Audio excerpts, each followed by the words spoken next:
Hey there, it's Vegan Mental Iron, Zoe, and I decided to read a poem that is very near and dear to me and on my mind a lot lately that I wrote about a year ago now.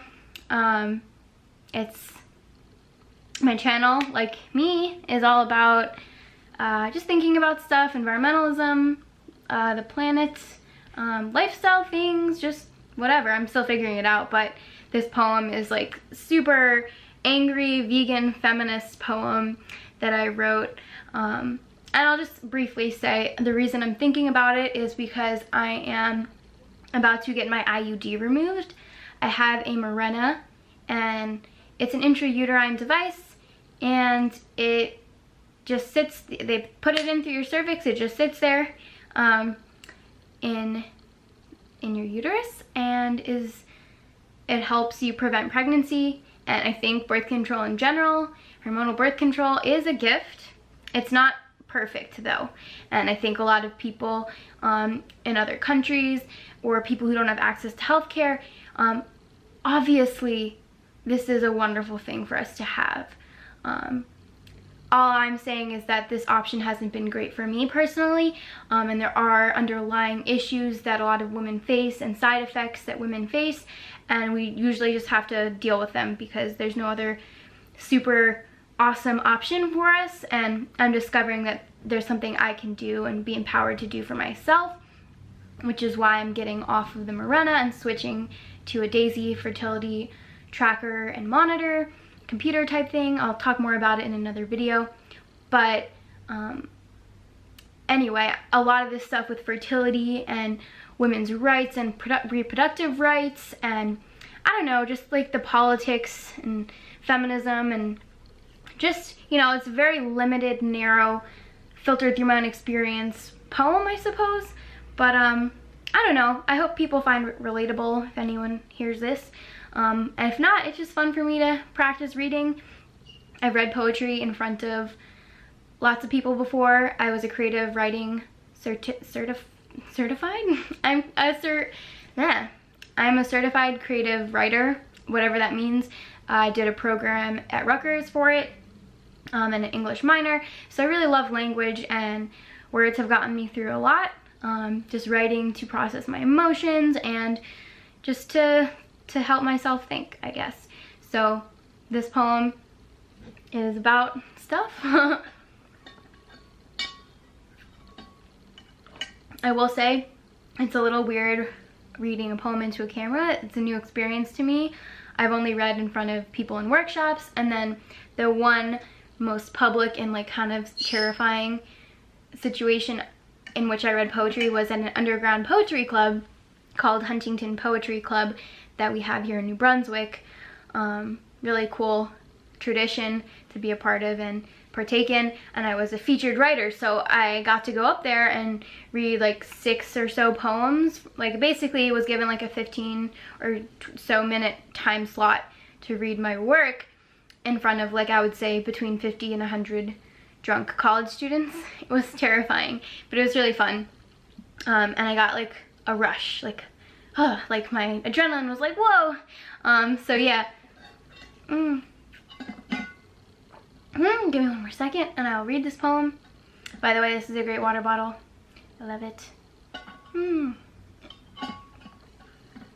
Alright. So, this poem is called Chirp. No, that's just my bird, Zazu. Oh, and one other thing that I will say about this poem as well is that I first wrote it. I wrote it next to my boyfriend, Demetrius. And we were hanging out in this little shed where he used to blow glass, like a block from here. And I was just like staring into the flames. So I wrote slide flames, and then the rest of the poem just came pouring out. So here it is. I'm not having kids because the planet is dying. Slide flames, playing crystal games with links of DNA calling my name, plowing through the plain, machine rearing in the forest clearing, sneering over the river, through the woods, to grandmother's palace we go, but she's not home.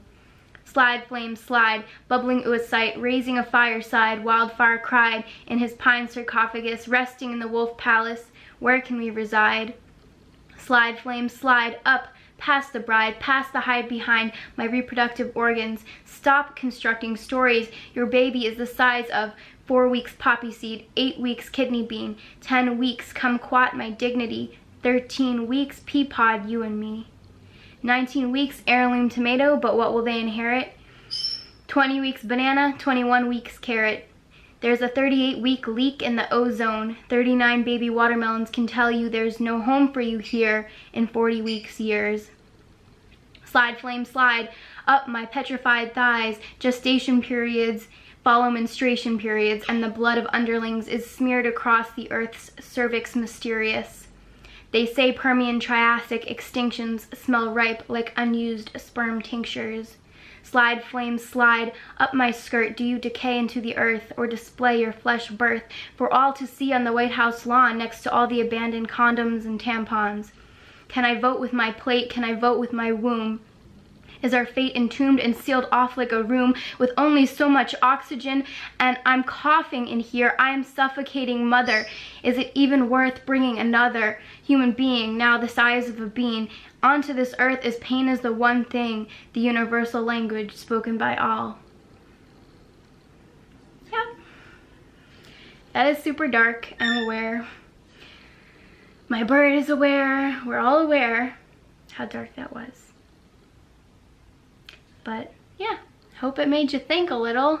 And I definitely don't think that other people shouldn't have kids. I think people should do what they want. And I'm not judging anyone. These are just thoughts from my brain. So if you like this poem, I'm not sure which way you're supposed to point, so I'll just point both ways. If you like this poem, if you want to see more like this, or if you are just kind of curious about me and my channel, or veganism, or anything I've talked about, press the subscribe button in one of the corners and click the little bell so you get the notification when I post something new. I really appreciate you listening and tuning into this, however far you made it into this video, but I hope it was fun. It was fun for me. My heart is beating kind of fast because reading poems can be a little like it can be nerve-wracking, but it's fun, and that's why we do it, right? So, thank you, and have a great afternoon. Bye.